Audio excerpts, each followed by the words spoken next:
नमस्कार मेरे प्यारे बच्चों, पीएनएस परिवार में आपका हार्दिक स्वागत है। बच्चों, आज हम लोग पढ़ेंगे क्लास 9th के लिए रस।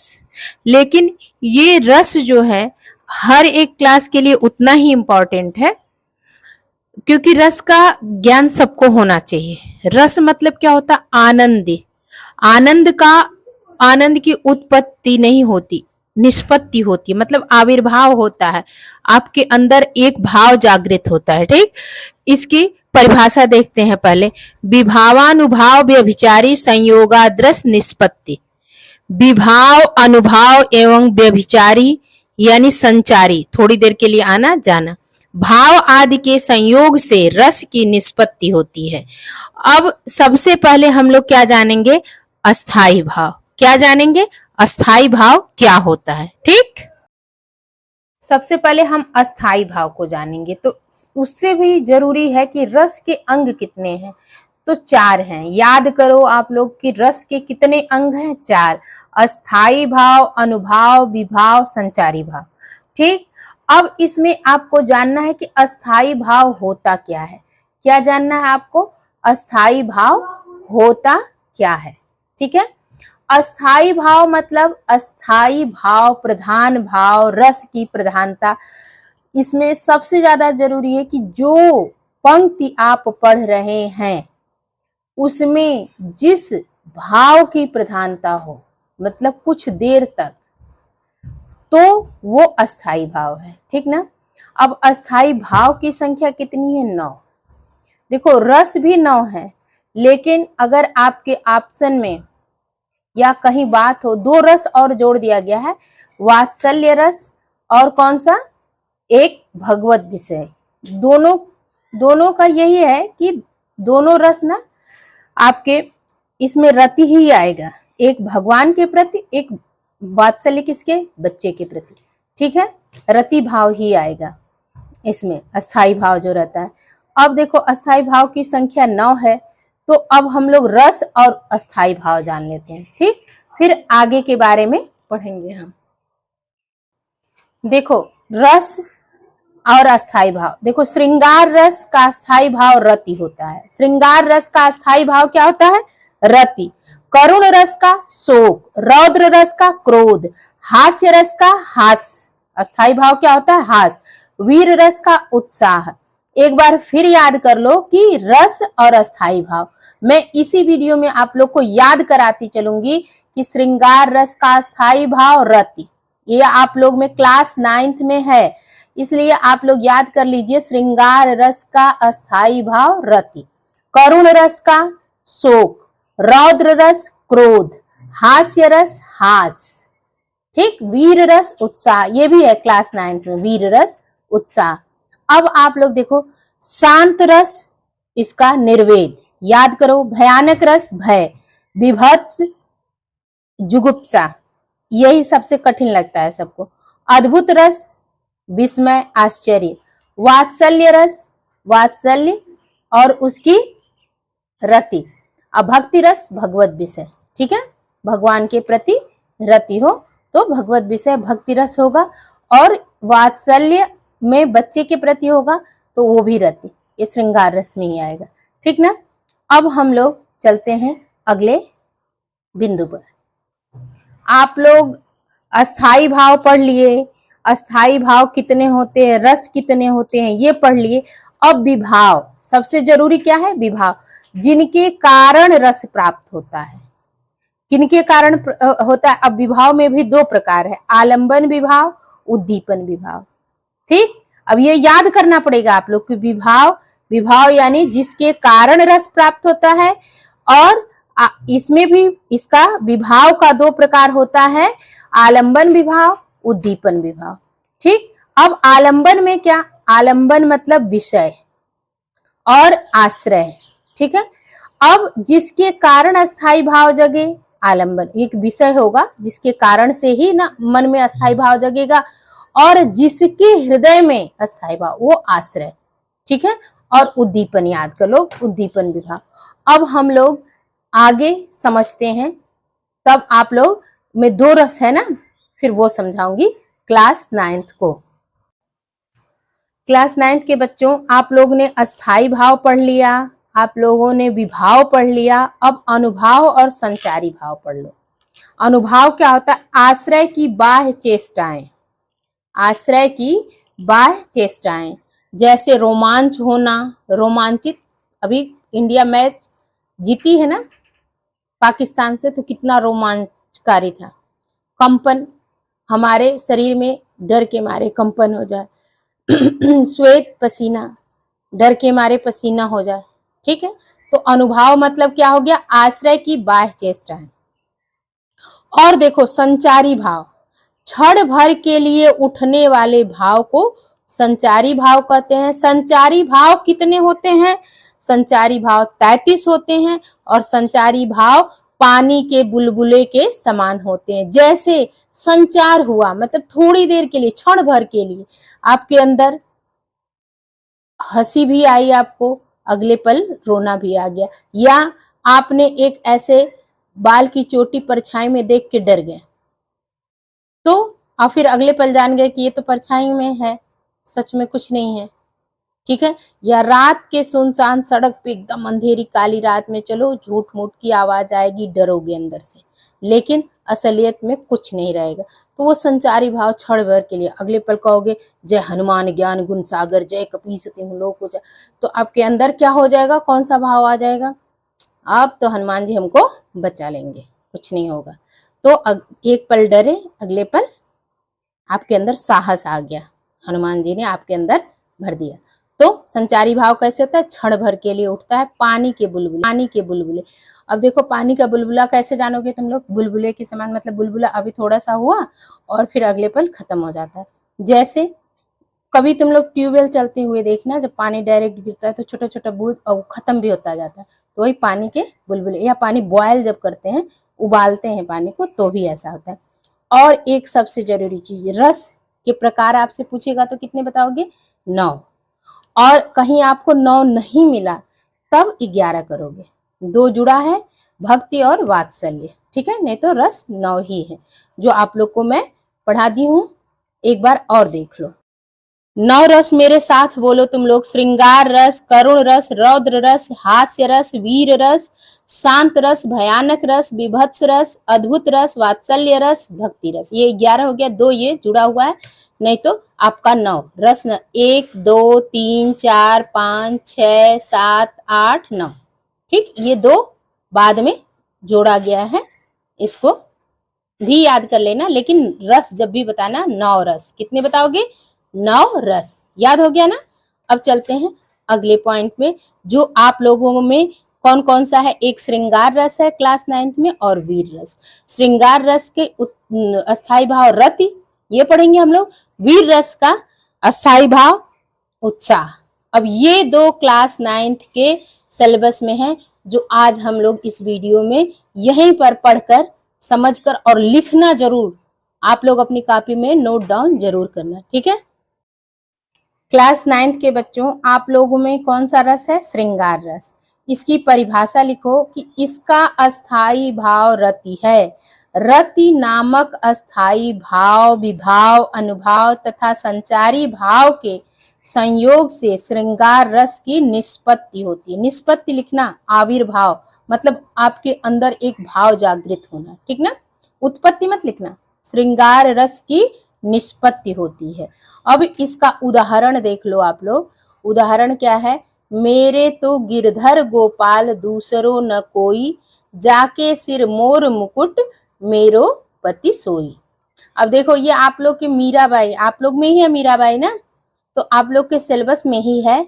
और कौन सा रस है? श्रृंगार रस। ठीक, अब देखो श्रृंगार रस के भी 2 भेद होते हैं।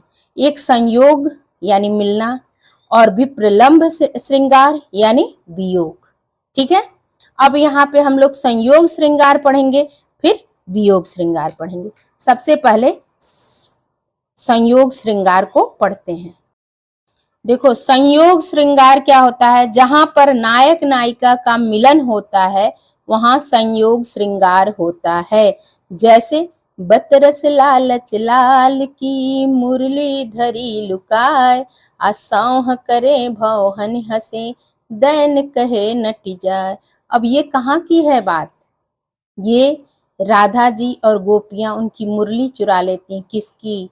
कृष्ण भगवान की। और वो हमेशा मुरली ही बजाते थे, आप लोग को बताए ना, मुरली ही बजाते थे, उसी धुन में रहते थे, उसमें ही खोए रहते थे, कभी अधर पे, कभी कमर में, कभी हाथ में, उनके पास हमेशा मुरली। तो मुरली से सौतिया डाह रखती थी कौन? राधा जी और गोपियां। तो अक्सर उससे ही ये क्या करती रहती थी?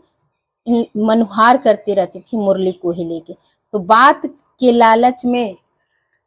लालच में वो मुरली धरी लुकाए, लुकाए मतलब छिपा दी। और सौह करे भौहन हंसे, मतलब सौगंध खा रही हैं और उनके भौहें हंस भी रहे हैं। छुपाई तो वही थी, लेकिन कह रही है नहीं, जब देने के लिए कह रहे हैं कृष्ण भगवान, तो नटी जाए, मना कर दे रहे हैं। ठीक। अब इसका अस्थाई भाव क्या है? रति। श्रृंगार रस का अस्थाई भाव क्या होता है? रति। अब इसमें आश्रय नायक कौन? कृष्ण भगवान। आलंबन नायिका राधा जी। उद्दीपन क्या है? कि नायिका की चेष्टाएं, मुस्कान, हाव भाव, ठीक है, और वो जो उनकी दृष्टि है उससे। अब अनुभाव क्या है? कटाक्ष, आलिंगन। संचारी भाव क्या है? कभी शर्मा जा रही हैं, कभी हर्ष खुश हो रही हैं, कभी चपलता, कभी इधर भाग जा रही हैं, उधर भाग जा रही हैं, लेकर किसको? मुरली को। ठीक। अब आप लोग को आगे बताते हैं बच्चों। अब संयोग श्रृंगार तो आप लोग पढ़ लिए, अब भी प्रलंब वियोग श्रृंगार पढ़ो। श्रृंगार रस में संयोग श्रृंगार क्या पढ़े? बतरस लालच लाल की, मुरली धरी लुकाए, असौह करे भौहन हंसे, दैन कहे नट जाए। तो वो तो आप लोग जान गए संयोग श्रृंगार। ठीक है। अब वियोग श्रृंगार जानो। जहां पर नायक नायिका के वियोग का वर्णन हो, वहां वियोग श्रृंगार रस होता है, उसकी निष्पत्ति होती है। निष्पत्ति क्यों? क्योंकि आविर्भाव होता है, आपके अंदर एक भाव की को मतलब भाव उत्पन्न होता है, तो इसीलिए निष्पत्ति होती है, कहते हैं। बाहर से नहीं आता, अंदर से भाव एक जागृत होता है।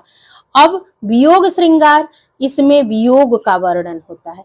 कैसे? हे खग मृग हे मधुकर श्रेणी, तुम देखी सीता मृग नैनी। यहाँ नैनी कर लेना तुम लोग। तो यहाँ तुक मिलाने के लिए, छंद पढ़े हो ना, इसलिए ऐसे है। ठीक है। तो हे खग मृग, अब ये कौन कह रहा है? राम जी कह रहे हैं। सीता जी को जब रावण चुरा ले जाता है, तब वो खग मृग सबसे पूछते हैं, तो कहते हैं कि मृगनयनी सीता को आप लोगों ने कहीं देखा है? क्योंकि जंगल से गायब हुई थी ना, तो वहां पशु पक्षी इन्हीं लोग से पूछेंगे ना। अब इसका अस्थाई भाव जान लो तुम लोग। अस्थाई भाव श्रृंगार रस, चाहे संयोग हो चाहे वियोग, दोनों का रति ही रहेगा। अस्थाई भाव क्या है? रति। आश्रय राम, आलंबन सीता, उद्दीपन नायक राम की चेष्टाएं, मतलब विलाप कर रहे हैं, रुदन कर रहे हैं। अनुभाव क्या? स्तंभ, कभी एकदम से पत्थर की तरह हो जा रहे हैं, कभी स्वेद पसीना, कभी स्वर भंग, तो मतलब आवाज में कंपन हो जा रहा है। संचारी भाव, कभी विषाद हो रहा है, कभी मोह, कभी दया आ रही है, दीनता। ठीक है।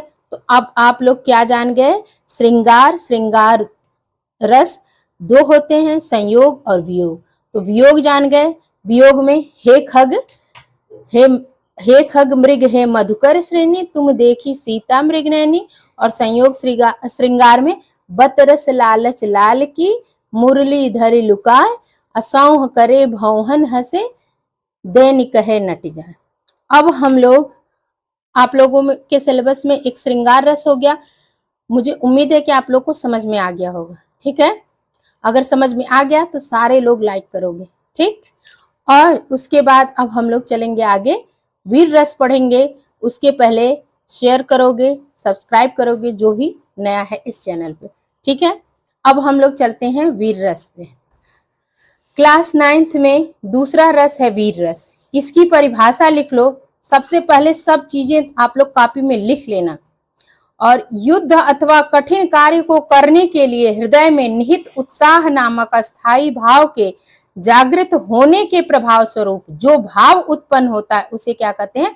वीर रस कहते हैं। अथवा ऐसे भी कर सकते हो कि जब उत्साह नामक अस्थाई भाव, विभाव, अनुभाव, व्यभिचारी भाव आदि के द्वारा पुष्ट होता है तब वीर रस की निष्पत्ति होती है। जैसे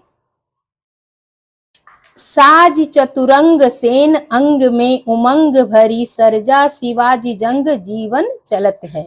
अस्थाई भाव इसमें क्या है? उत्साह। आश्रय कौन है? नायक वीर शिवाजी। आलंबन शत्रु, उनके शत्रु। अनुभाव क्या है? रोमांच या अंग स्फुरण। ठीक है।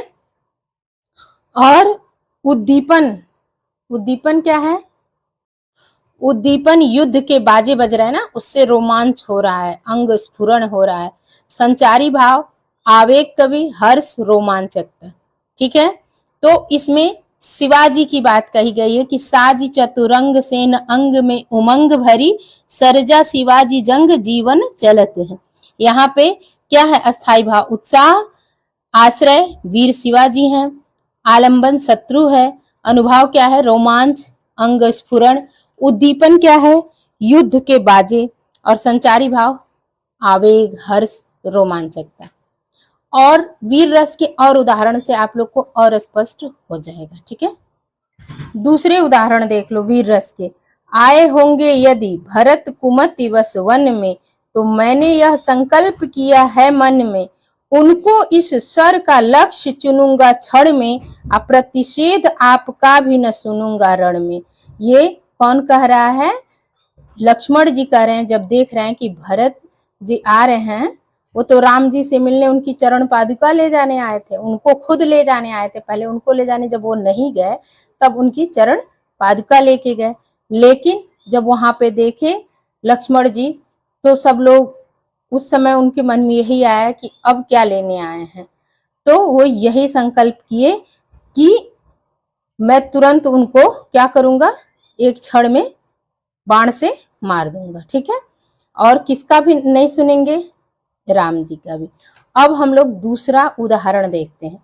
वीर तुम बढ़े चलो, धीर तुम बढ़े चलो, हाथ में ध्वजा रहे, बाल दल सजा रहे, ध्वज कभी झुके नहीं, दल कभी रुके नहीं, वीर तुम बढ़े चलो, धीर तुम बढ़े चलो, सामने पहाड़ हो, सिंह की दहाड़ हो, तुम निडर डरो नहीं, तुम निडर डटो वहीं, वीर तुम बढ़े चलो, धीर तुम बढ़े चलो।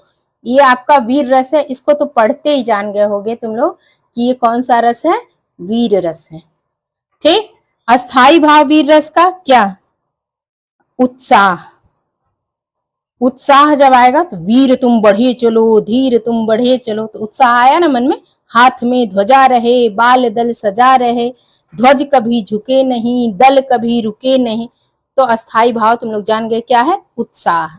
अब एक और उदाहरण जान लो तुम लोग कि मैं सत्य कहता हूं सखे सुकुमार, मत जानो मुझे, यमराज से भी युद्ध में प्रस्तुत सदा मानो मुझे, है और की तो बात क्या गर्व मैं करता नहीं, मामा तथा निजतात से भी युद्ध में डरता नहीं। ये अभिमन्यु जी कह रहे हैं कि मुझे सुकुमार मत जानो तुम लोग। ठीक है। मैं मामा और निज तात से भी युद्ध में नहीं डरता। मामा यानी कृष्ण भगवान। ठीक है बच्चों। तो मैं उम्मीद करती हूँ कि श्रृंगार रस और वीर रस आपको अच्छे से समझ में आया होगा। एक बार अपनी फेयर कॉपी में जब नोट कर लोगे, फेयर में आप लोग नोट डाउन कर लोगे और एक बार याद कर लोगे, फिर आप लोग से मिलती हूँ नेक्स्ट वीडियो में। धन्यवाद।